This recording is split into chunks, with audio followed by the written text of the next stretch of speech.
रात के 12 बज रहे थे। रघु रिक्शे की पिछली सीट पर लेटा अपने फटे पुराने चादर से पैरों को ढकने की नाकाम कोशिश कर रहा था, क्योंकि मच्छरों के झुंड नीचे से लगातार हमले किए जा रहा था। दिन भर अमीर लोग खून चूसते हैं और रात को ये साले मच्छर। बड़बड़ाते हुए उसने पैर को झटका। आह! अगले ही पल उसकी चीख निकल गई। उसका पैर साइकिल के हैंडल से टकराया था। तुझे तो कब से कह रहा हूँ कि एक मच्छरदानी ले ले। बगल के रिक्शा पर लेटा बैजू काफी देर से उसके और मच्छरों के बीच हो रहे मुकाबले का मजा ले रहा था। हाँ, तो तू अपने रिक्शे में मच्छरदानी क्यों नहीं लगा लेता? रघु उसके बेतुके सलाह पर चिढ़ गया। अरे मेरे बदन में खून ही कहाँ है जो ये कमबख्त चूसेंगे? 60 वर्षीय बैजू करवट लेते हुए बोला। उफ! उसे बातों में उलझा देख एक मच्छर ने सुई चुबो दिया। तू तो सराय में सोने जाता था, वहां क्यों नहीं गया? बैजू ने पुनः सवाल किया। क्या करे चाचा, वह सराय भी चोर उचक्कों का अड्डा बन गया है। कल रात ही किसी ने मेरी पॉकेट से 500 रुपए निकाल लिए। 2 दिन की कमाई थी, सोचा था कि 1000 पूरा करके घर भेज दूंगा, मगर मारे दुख के रघु बात पूरी न कर सका। तू सामने स्टेशन पर क्यों नहीं चला जाता? वहाँ वेटिंग रूम में पंखा लगा हुआ है, नींद अच्छी आएगी। लेकिन किसी ने टिकट मांगा तो रघु की बात पसंद आई, किंतु वह डर रहा था। अरे इतने रात को कौन पूछता है? कोई पूछे तो बता देना कि सुबह ट्रेन पकड़नी है। रघु को ये बात पसंद आई, लेकिन रात में मेरा रिक्शा कोई ले गया तो? रघु ने शंका जाहिर की। अरे जा, कार और बाइक के जमाने में तेरा रिक्शा कौन चुराएगा? वैसे अगर तुझे डर है तो ला, मैं अपने रिक्शे की जंजीर से तेरा रिक्शा भी जोड़ देता हूँ, बैजू ने आश्वस्त किया। रेलवे स्टेशन बिल्कुल सामने ही चंद कदमों की दूरी पर था। कोयम्बटूर जंक्शन काफी व्यस्त रेलवे स्टेशन है। रात को 12 बजे भी यात्रियों की अच्छी खासी भीड़ दिखाई दे रही थी।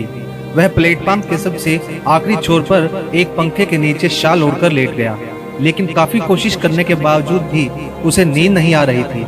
पता नहीं मेरा राहुल कैसा होगा, किस हाल में होगा। उससे बात किए भी 1 हफ्ता हो गया है। पिछली बार बता रहा था कि कई दिनों से तबीयत खराब है। मोबाइल में बैलेंस भी नहीं है कि उसका हालचाल पूछूं। सोचते सोचते वह कब नींद के आगोश में समा गया, पता ही नहीं चला। ओए उठ! उसने नींद से बोझिल आंखों को किसी तरह खोला तो देखा कि आरपीएफ का एक जवान हाथ में डंडा लिए प्लेटफॉर्म पर सोए यात्रियों को जगा रहा था। उसने मोबाइल निकालकर टाइम देखा तो 1 बज रहा था। यार, अभी अभी तो नींद लगी थी, वह उबासी लेते हुए बड़बड़ाया। अभी वह दोबारा सोने की सोच ही रहा था कि वही पुलिस वाला उसकी तरफ आता दिखाई दिया, जो डंडे से बाहर जाने का इशारा कर रहा था। उसे आते देख उसके आसपास ऊँघते यात्री जल्दी जल्दी अपनी चादरें समेटने लगे। रघु ने वहां से भागना ही उचित समझा। अन्य यात्रियों के साथ वह भी बाहर निकल आया। उसने देखा कि बाहर रेलवे स्टेशन परिसर में काफी यात्री सोए हुए थे। अधूरी नींद पूरी करने के लिए वह भी उनके बीच चादर बिछाकर सो गया। अभी उसे लेटे कुछ ही मिनट हुए होंगे, तभी 2-3 पुलिस वाले आए और सीटियां बजाते हुए सभी सोए लोगों को जगाने लगे। मारे नींद और परेशानी की वह पीड़ा से भर गया। वह उठा और अपने रिक्शा पर चला आया। सच कहते हैं लोग, गरीबी की जिंदगी कुत्ते से भी बदतर होती है। पता नहीं ये कैसा देश है। इससे अच्छा तो हमारा बिहार है।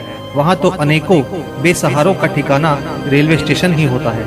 उसका मन अपनी जन्मभूमि के प्रति सम्मान से भर गया, लेकिन अगले ही पल उसकी आंखों के सामने बाढ़ से बर्बाद हुए फसलों का भयावह दृश्य गुजर गया।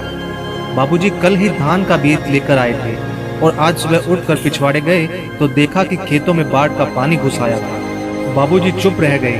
वह कहते भी क्या, हर साल वे इसी उम्मीद में खेती करते कि इस बार बाढ़ नहीं आएगा, लेकिन हर साल बाढ़ आकर उनकी उम्मीदों पर पानी फेर देता। रघु बिहार के पश्चिमी चंपारण जिले के एक छोटे से गांव का रहने वाला था। छोटा सा वह गांव 3 भागों में बटा हुआ था, जिसके एक भाग में मुस्लिम, दूसरे भाग में वैश्य और तीसरे भाग में दलित और हरिजन इत्यादि रहते थे। मुस्लिम परिवारों के पास खेती लायक पर्याप्त जमीन थी। उनमें कुछ नौकरी पेशा लोग भी थे। कुल मिलाकर वे थोड़े संपन्न थे। हिंदू परिवारों में कुछ के पास थोड़ी बहुत जमीन थी और कुछ के पास बिल्कुल नहीं थी। यूँ कहा जाए कि लगभग सभी गरीब ही थे, जिनमें से अधिकांश लोग दिल्ली, केरल, पंजाब इत्यादि संपन्न राज्यों में जाकर मजदूरी करते थे, तो कुछ गांव के ही अन्य लोगों के खेतों में काम करके अपनी आजीविका चलाते थे। उत्तर भारत गंडक नदी के तटवर्ती इलाकों की जमीन काफी उपजाऊ थी, जिसमें लोग धान, गेहूं, गन्ना और दलहन इत्यादि की खेती करते थे। परंतु वह क्षेत्र बिहार के बाढ़ प्रभावित इलाकों में आता था, जहां हर साल बाढ़ से भारी तबाही होती थी। इस साल तो हद ही हो गई। लोगों को धान के बीज गिराने का मौका नहीं मिला और बाढ़ आ गई। रघु के परिवार में माँ बाप, छोटा भाई, पत्नी और 3 बच्चों के साथ कुल 8 सदस्य थे। गरीबी की वजह से रघु ज्यादा पढ़ लिख नहीं पाया था, अतः गांव के अन्य लोगों की तरह वह भी प्रदेश में जाकर मजदूरी करता। लेकिन उसका सपना था कि उसका छोटा भाई पढ़ लिख कर बड़ा आदमी बने। इसके लिए वह रात दिन कड़ी मेहनत करता। कुल मिलाकर जैसे तैसे परिवार का गुजारा चल रहा था। तभी कोरोना महामारी सबके लिए इम्तिहान बनकर आ गया। लॉकडाउन लगने से सभी काम धंधे प्रभावित हुए। सबसे ज्यादा मार तो गरीबों पर पड़ी। उनको तो खाने के लाले पड़ गए। रोजी रोटी चलाने के लिए तक कर्ज लेना पड़ा, जिसके कारण साहूकार का कर्ज भी बढ़ गया। अब उनकी चिंता दुगनी हो गई। अब परिवार का खर्च चलाएं कि साहूकार का कर्ज चुकाएं। परसों हम बाहर चले जाएंगे। रघु हाथ मुंह धोकर पलंग पर बैठते हुए बोला। कहाँ चले जाओगे? पत्नी ने जानना चाहा।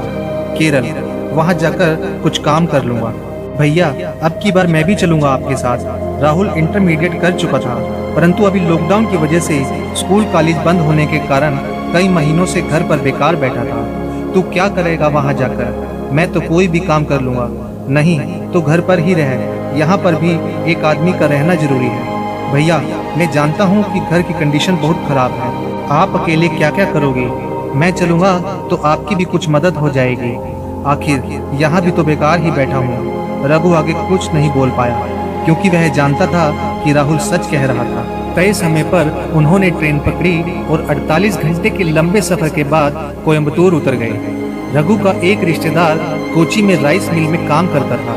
उसने राहुल को अपने पास बुला लिया और अपने साथ हेल्पर में लगा लिया।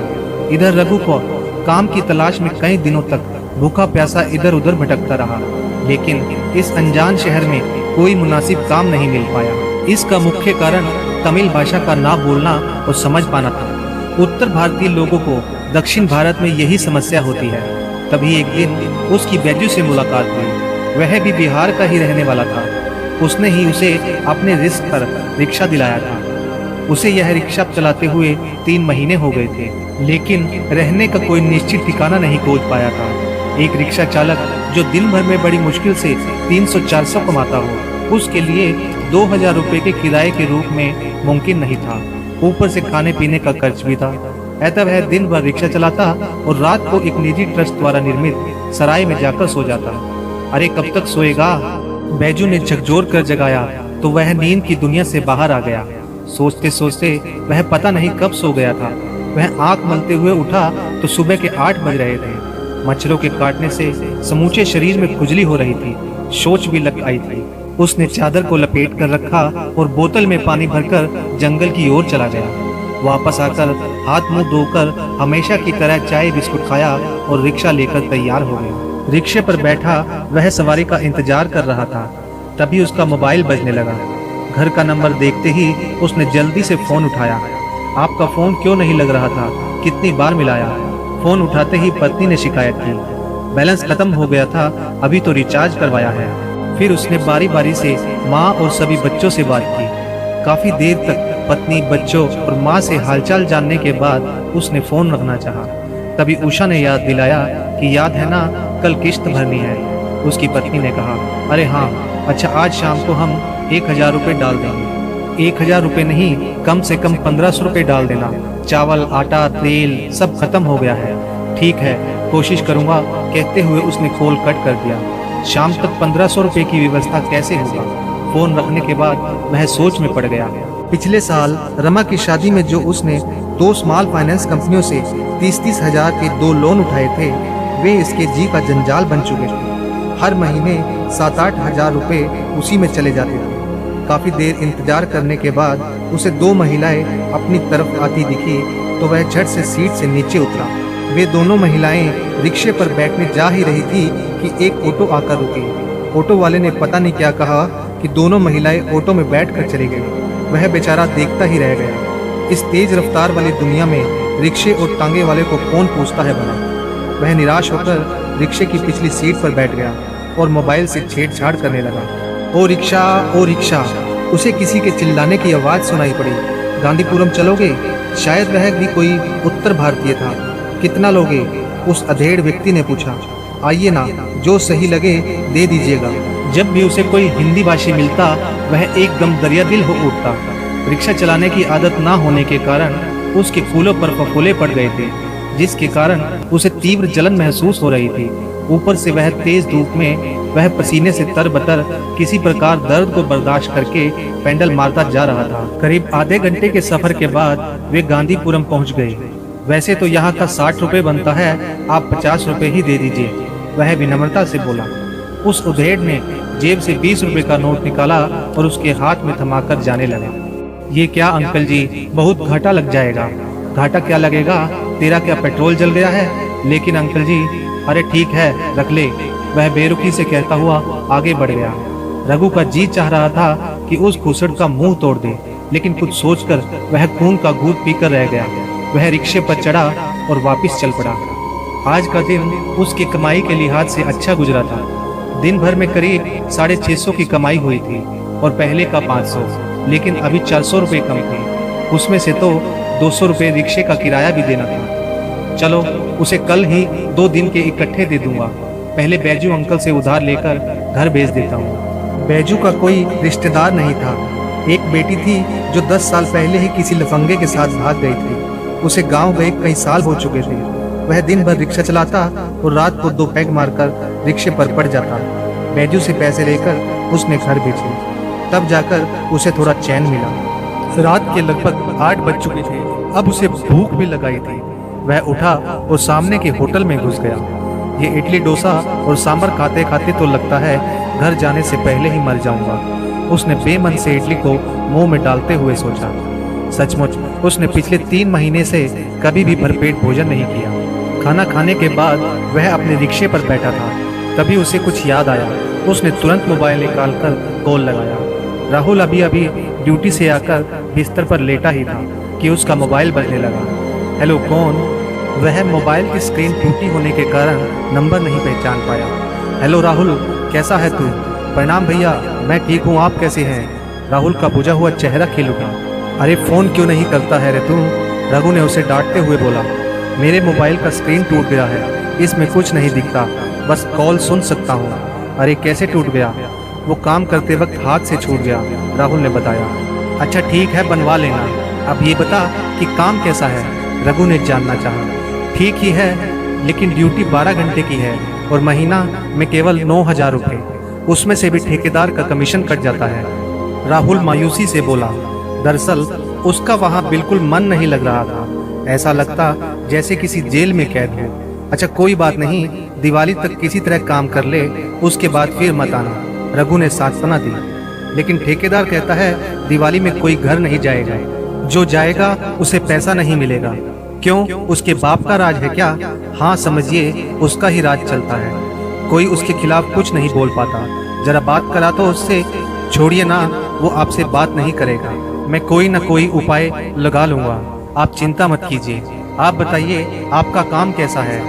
मुझे भी एक फैक्ट्री में अच्छा काम मिल गया है, मेहनत भी ज़्यादा नहीं है और 10-12 हज़ार रुपये आराम से बच जाते हैं। चलिए बहुत अच्छा है, राहुल खुश होते हुए बोला। ठीक है, तुम ठेकेदार को बता देना कि दिवाली में जाना है, मैं तुम्हारे लिए भी टिकट बुक करा लूँगा। और हाँ, कोई दिक्कत हो तो मुझे किसी के मोबाइल से फ़ोन कर देना, मैं चला आऊँगा। ठीक है, फ़ोन रखता हूँ। अच्छा ठीक है। फ़ोन एक तरफ रखकर राहुल बिस्तर पर लेट गया। भाई से बात करके आज उसे बहुत अच्छा सुकून मिला था, वरना फैक्ट्री के शोर शराबे से तो वह पागल हो उठता था। कल ठेकेदार को साफ साफ बता दूंगा कि मुझे दिवाली में जाना है। सोचते हुए वह गांव की दिवाली और छठ की पुरानी यादों में खो गया। कितना अच्छा है हमारे गांव का जीवन, बस केवल बाढ़ न आए तो हम परदेश आने की क्या जरूरत। भाभी के हाथ की पूड़ी कचौड़ी और माँ के हाथ के स्वादिष्ट टेकुआ की कल्पना करके वह रोमांचित हो उठा। अब की बार मुन्ना और रेशम के लिए ढेर सारे पटाखे खरीदूंगा। उसे अपने भतीजे भतीजी का ख्याल आया। गांव की सुनहरी यादों को याद करते करते वह जल्द ही नींद की गहराइयों में खो गया। ठेकेदार साहब, मुझे दिवाली को घर जाना है। अगले दिन ठेकेदार के मिलते ही उसने अपने दिल की बात कह दी। क्या करेगा दिवाली में जाकर?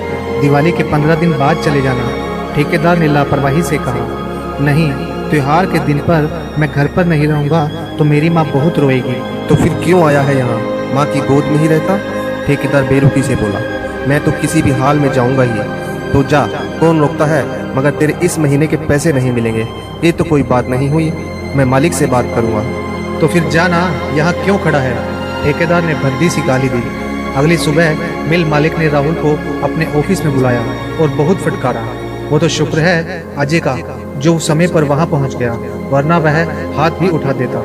शायद ठेकेदार ने ही उसको कोई पट्टी बढ़ा दी थी। देखो राहुल, समझने की कोशिश करो, हम इनसे झगड़ा करके जीत नहीं सकते। बस कुछ दिन की तो बात है, दिवाली के बाद मेरे साथ ही चले चलना।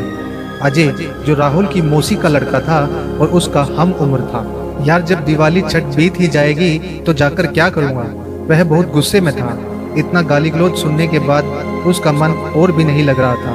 ठीक है, अभी तो दिवाली को 1 हफ्ते है, मैं बात करूँगा, तुम शांत हो जाओ। अजय इस फैक्ट्री में बहुत पुराना आदमी था। दिवाली के ठीक 4 दिन पहले उसका टिकट था। अजय ने पता नहीं कैसे बात करके ठेकेदार को मना लिया था, परंतु ठेकेदार ने उसके हिसाब में से 3000 रुपये काट लिए थे। राहुल को बड़ी मुश्किल से इस जेल से आज़ाद होने का अवसर मिला था, इसलिए उसने भी ऐतराज नहीं जताया। रघु ने उसे फोन करके बता दिया था कि ट्रेन या बस पकड़कर सीधे कोयम्बतूर चले आना, वहां से दोनों भाई साथ चलेंगे। पूर्व त्योहारों का दिन होने के कारण तत्काल टिकट होना मुश्किल था, इसलिए उसने बस ही पकड़ ली। कोयम्बतूर बस स्टैंड से उतरकर उसने रेलवे स्टेशन के लिए बस पकड़ ली। रघु लाइन पर था और लगातार उसे दिशा निर्देश दे रहा था। रेलवे स्टेशन के इस पार उतरकर वह मोबाइल कान से लगाए सड़क पार कर रहा था। तभी अचानक एक कार तेज गति से सामने आ गई, लेकिन इससे पहले कि कार उसके शरीर को छूती, सड़क के उस पार से किसी ने बिजली की फुर्ती से उसके ऊपर छलांग लगाई और उसे दूर धकेल दिया। यह सब इतनी तेजी से हुआ कि उसे कुछ दिखाई ही नहीं दिया। थोड़ी ही देर में भीड़ जमा हो गई। कार ड्राइवर कार छोड़कर भाग चुका था।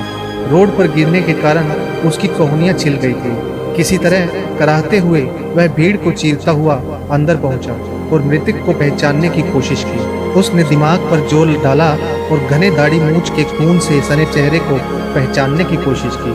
अगले ही पल वह शव से लिपट कर दहाड़े मार मार कर रो रहा था। वह रघु ही था जो सड़क के इस किनारे खड़ा उसका इंतजार कर रहा था। चारों ओर से खड़े लोग अपना अपना मोबाइल लेकर तस्वीरें खींच रहे थे और वह भाई के शव से लिपटा रो रहा था। कुछ ही मिनटों में जब पुलिस आ गई तो सब लोग वहां से खिसकने लगे। अरे ये तो वही रिक्शे वाला है जो रेलवे प्लेटफॉर्म पर सोता था। किसी पुलिस वाले की आवाज उसके कानों में पड़ी। यह सुनते ही उसका दिमाग बिल्कुल कोमा में चला गया। फिर कैसे वह शव के साथ घर पहुंचा, कैसे दाह संस्कार हुआ, उसे कुछ भी मालूम नहीं। उसने जब आंखें खोली तो खुद को अस्पताल में पाया। करीब 1 हफ्ते बाद वह कोमा से बाहर आया था। माँ, बाबूजी, भाभी, बच्चे सभी उसके आसपास बैठे थे। जैसे ही उसकी नज़र भाभी और बच्चों पर पड़ी, वह किसी बच्चे की तरह सुबक सुबक कर रोने लगा। वह उस दृश्य की कल्पना करके तड़प उठा जब उसका भाई रिक्शा चलाता होगा, जब वह रेलवे स्टेशन पर सोता होगा, जब उसके खूबसूरत चेहरे को कार ने रोंदा होगा। वह भाभी के पैरों में गिरकर लगातार रोते चला जा रहा था। लेकिन आखिर कोई कब तक रो सकता है? किसी के जाने से जीवन रुक तो नहीं जाता, लेकिन उसने उसी वक्त कसम खाई कि वह तब तक शादी नहीं करेगा जब तक वह अपने भतीजे को पढ़ा लिखा कर बड़ा आदमी नहीं बना देता और दोनों भतीजियों की शादी नहीं हो जाती। उसने फिर से पढ़ाई चालू कर दी। अब वह दिन भर पास के कस्बे में मजदूरी करता और रात को पढ़ाई करता। दिल लगाकर काम करने के कारण बहुत जल्द ही वह कुशल कारीगर बन गया, जिसके चलते उसे ज़्यादा पैसे मिलने लगे और घर की हालत भी सुधरने लगी। लेकिन अभी उसका लक्ष्य पूरे नहीं हुआ था। उसने परिवार का खर्च चलाते हुए पढ़ाई भी जारी रखी और बच्चों को भी पढ़ाना जारी रखा। 5 साल बाद राहुल, अब तो शादी कर लो, भाभी ने उसके माथे पर टीका लगाते हुए कहा। आज रघु की 5वीं बरसी थी और इसी मौके पर उसका बिहार पुलिस में दारोगा के पद पर सिलेक्शन हो गया था। इसी खुशी में पार्टी दी गई थी। सभी मेहमान आए हुए थे। पूरे परिवार में खुशी का माहौल था। माँ और बाबूजी भी बहुत खुश थे। आखिरकार वो गरीबी के दलदल से बाहर निकल गए थे। नहीं भाभी, अभी मेरा काम अधूरा है। अभी मुन्ना को एसीपी बनाना है, अभी किरण और नेहा की शादी करनी है और गांव को ऐसा बनाना है कि किसी को परदेश जाकर मजदूरी ना करना पड़े। अभी मेरा सफ़र बहुत लंबा है, तब तक आप लोगों को इंतजार करना पड़ेगा। आप लोग मुझे आशीर्वाद दीजिए कि मुझे अपने सफ़र में सफलता मिले। वह भाभी, माँ और बाबूजी के पांव छूते हुए बोला। सभी मेहमानों से निपटकर वह छत पर चला आया। रात के 12 बज रहे थे। चांद पूरी ताकत से चमक रहा था। उसने ध्यान से चांद को देखा तो ऐसा लगा कि रघु मुस्कुरा रहा है। उसकी आंखों से कुछ मोती टूटे और होठों पर आकर रुक गए। अनायास ही उसके होठों से निकल पड़ा, भैया आप खुश तो हो ना?